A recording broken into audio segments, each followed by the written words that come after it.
Hello, everyone, and welcome to a new episode of the Bleeding Metal podcast. My name is Kiki, I'm your host, and my pronouns are she, her. I'm here today with my co-host.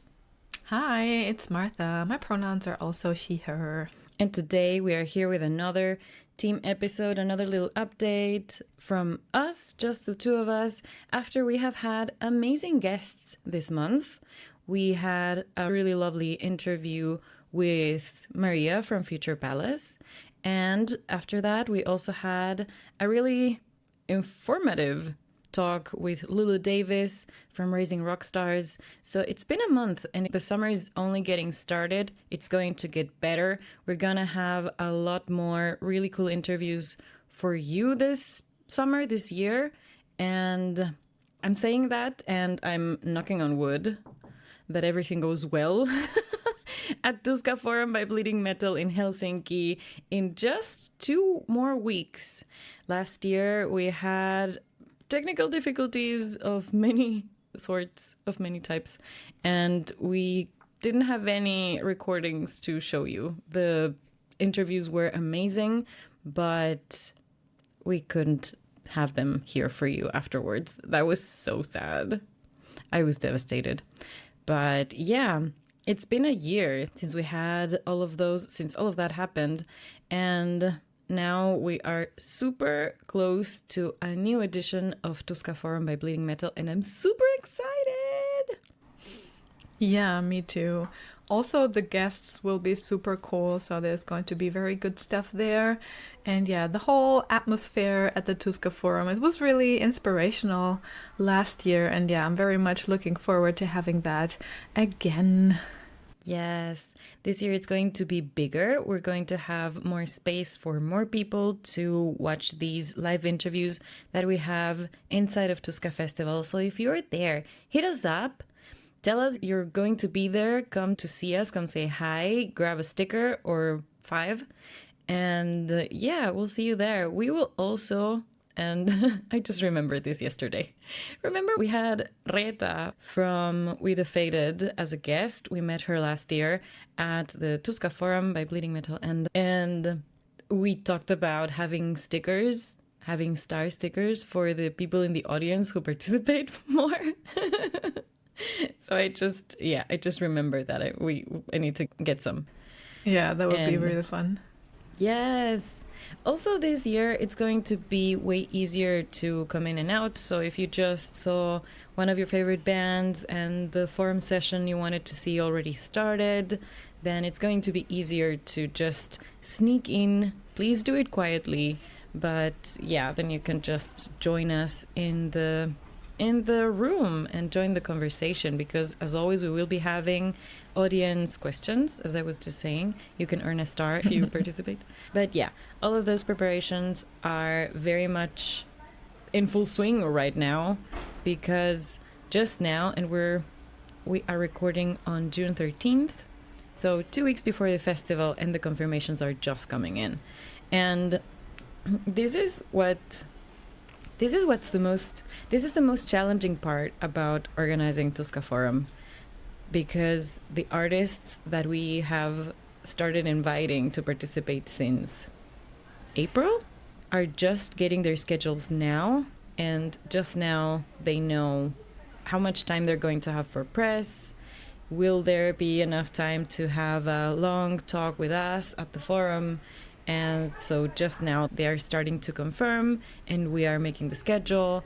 And on the other end, I have everyone wanting to publish the schedule and wanting to know.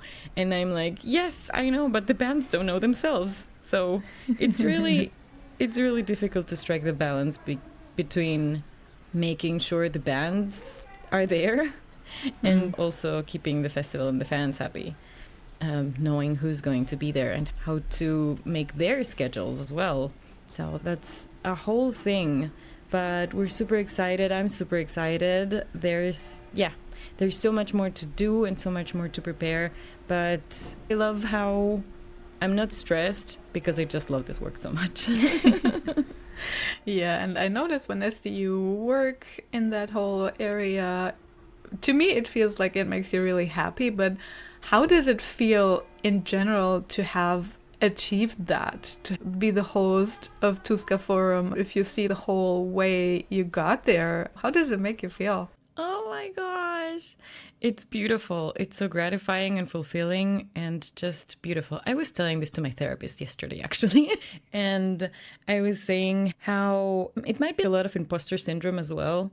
Like, I don't feel it as a huge success when I think about, I just recently, like a few months ago, put it in my LinkedIn. Like, it's just, it doesn't occur to me to look at it that way. Like, it's a huge achievement and it's a really cool thing that I have done. So when I do think about it that way, I'm extremely grateful, especially to the Tuska team, because they gave me the opportunity when I asked for it, but still, they were open to me organizing the forum. And they have been super supportive. They have always been open to my ideas. I was just talking about this to my therapist, as I was saying. And on the first year, we were debating with Tuska about what topics we should bring into the forum. And I was like, in the podcast, we're like very political. And they were like, okay, at the festival, we want to disconnect. We want to party. We want to celebrate. We want to be in a good mood. Like, we don't necessarily want to be, I don't know, thinking about how the world is burning. and I was like, that's absolutely fair. There are a lot of other things that we can make the main topic, but these questions will always be part of it. But this year, I was like, look, the world is burning more than ever right now. And we really need to talk about human rights and how important it is, and how metal music has always against the systems of oppression. We're raging against the machines, and music, culture, art drives change and drives revolution. And it was a yes. They didn't even hesitate. It was like, absolutely, yeah, let's talk about that. Let's make that the topic. And that is how Tuska Forum by Bleeding Metal 2025, the theme is metal as a driver for change. So we will be talking, hopefully, a lot. I really hope that the artists are open to talking about human rights, revolution, social impact, because in the end, their music, whether they like it or not, their music is having a social impact. You are connecting with people through music, through lyrics, as a musician, and that can change the world, and hopefully it can change it for the better. Also, musicians really have, in my eyes, a responsibility when they have these huge followings and fan bases.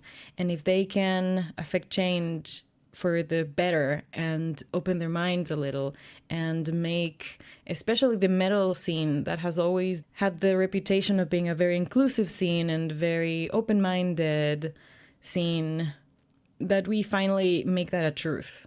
That we can finally put actions to those words and make it true. So yeah, that was not your question though. But I guess it also answers why it makes me so happy, why this work makes me so happy. Because I think these messages of tolerance, of inclusivity, of diversity, of peace are just so important. And if I can help artists tell their stories and spread these messages, that is super gratifying and super fulfilling. And yeah, we've been doing this for a while. In the beginning, I was a bit anxious and such. And after the first time was a success, and then the second year was an even bigger success, I have now reached this point of, it's going to be fine. It's going to go well. Yeah, absolutely. And one thing I noticed about you interviewing artists in general, and this is going to be a compliment. I'm very bad at compliments, so I'm going to try out this one. So they come with a warning? Or? No, it's not a warning, but they tend to be a little awkward sometimes. But the way you phrase questions and the way you ask artists about their impact to other people or in society, and I think you have pushed artists through your questioning towards reflecting on their own impact and maybe things they can change. Like, for example, this whole topic of hiring more women in their crew and everything. So you're carefully nudging people through questions in these directions, and I think that's like a very effective and strong form of activism. And yeah, so I think you have, I don't know, maybe caused more change in this world already than. Oh, thank you. Oh my gosh, that means so much to me. Yeah, It's really, that's really beautiful to hear. Thank you so much, Martha. You're welcome. It's fun to do that, to challenge people.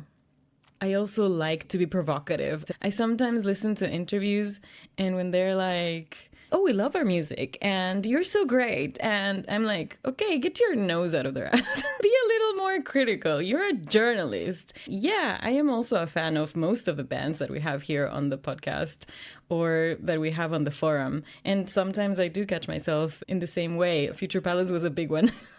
You're doing so great. You're doing so good. Such good work, such good music.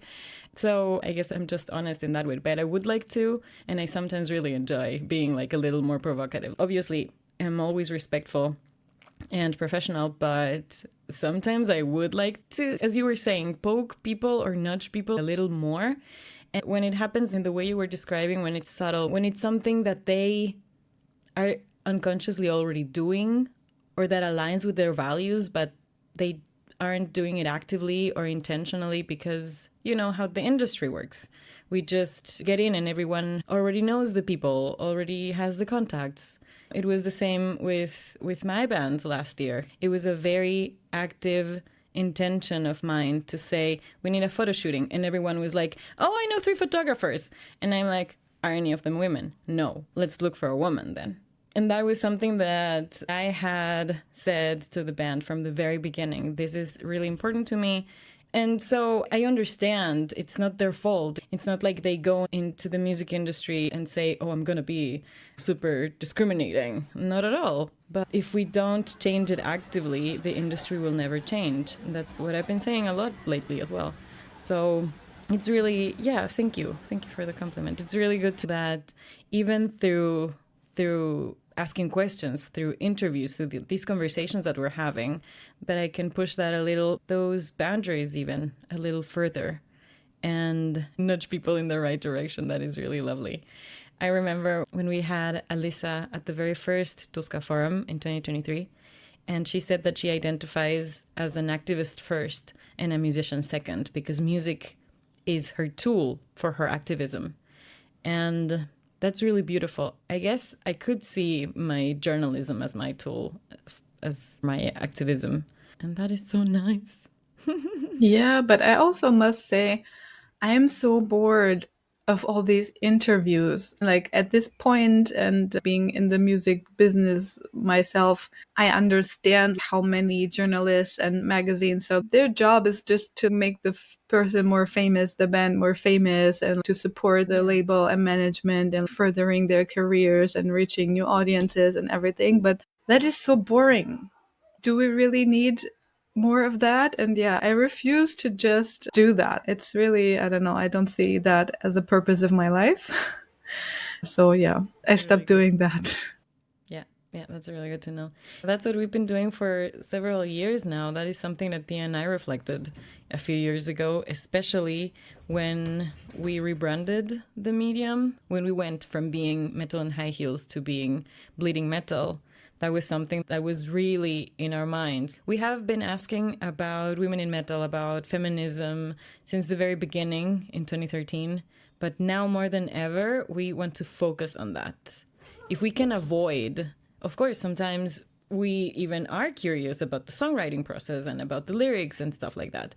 But if we can avoid those questions and go straight to the person behind the music, to their views, to their own activism, help them tell those stories, and also show that side more to the audience, because a lot of times fans connect on an emotional level. We all connect better on an emotional level with things. And so have that opportunity to show the human side of these idols to the fans so that they can relate to them better is really lovely. And yeah, it's much more interesting. And sometimes it's really difficult though, because artists also have media training, depending on how long they've been in the industry. Some have a lot of media training and they have learned and practiced what to say, how to assert their boundaries, how to let journalists into their personal lives, and just to keep the artist persona, the mask. And then it's really difficult. And it becomes boring to me, and I forget those interviews very quickly. And we still have to have them. As you were saying, yeah, We requested the artist for a reason. Request an artist for an interview that I don't want to give the stage. We would never give our platform to artists that are spreading hateful messages or discrimination or any sort of negativity. And so if there's an artist that is cool, but they don't want to let you into their inner world or inner lives, we have to respect that and only show what they want to show, and that's fine. But yeah, it's really much more interesting when we have those very vulnerable moments, when we have people talking about their mental health, their lowest points, and how they overcame them.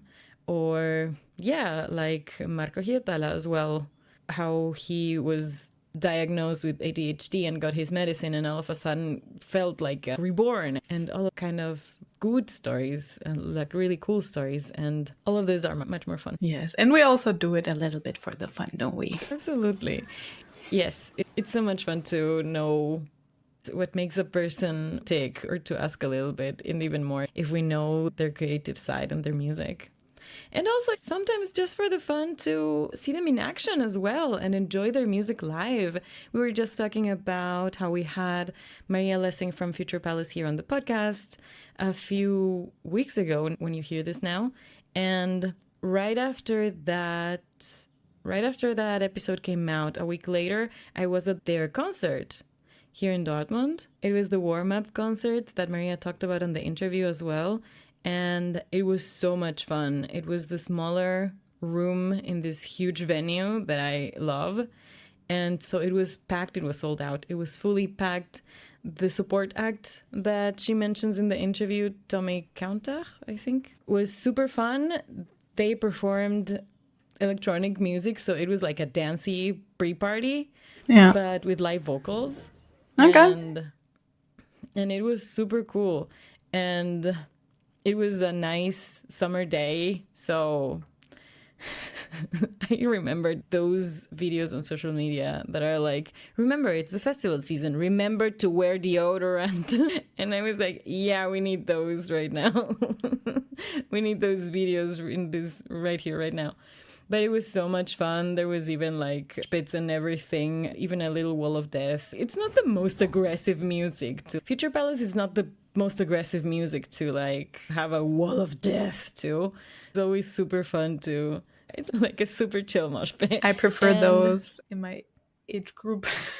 Yeah, I didn't go into it, but yeah, that would have been the opportunity. And Future Palace was also incredible. They had such a great... Maria is such a great vocalist. She screams amazingly. It was really cool to see all three of them have this presence on stage as well. Even Johannes, the drummer, you can see him. He's not like one of those drummers you don't really see because they're so far in the background. You see him, you see his presence, and it was so cool. The audience was really nice as well. It was one of those small gigs where you can hear people talking, and that annoys me so much because I don't know, Maria starts doing the intro for the Echoes of Disparity and starts talking about sexism and stuff like that, and people are talking behind me, and I'm like, she's saying something important. Shut the fuck up. We need something to like slightly slap people, like some instrument be like, shut up, shut up. Oh yeah. I don't know. So maybe something, I don't know, maybe we should invent something like that, and then I don't know. Yeah, but not violently, but like attentively. Yeah. The ruler from a teacher, but like a nice ruler, like a foam pool noodle or something. Oh, pool noodle. Yeah, I'm seeing that. Anyway, that has been a longer talk than expected. So thank you so much, everyone, for listening. And thank you, Martha, for being here and for the questions and for the conversation. I will see you all very soon and live. So this week, when you're listening to this week is Tuska Festival, Tuska Forum by Bleeding Metal. We'll have a really cool schedule with amazing conversations, and we will hopefully and almost surely have them afterwards in this feed for you to listen. And you can send us your questions through our Instagram so that we can take them into the interviews. That's it. Don't forget to subscribe and such. See you soon. Bye-bye. Bye.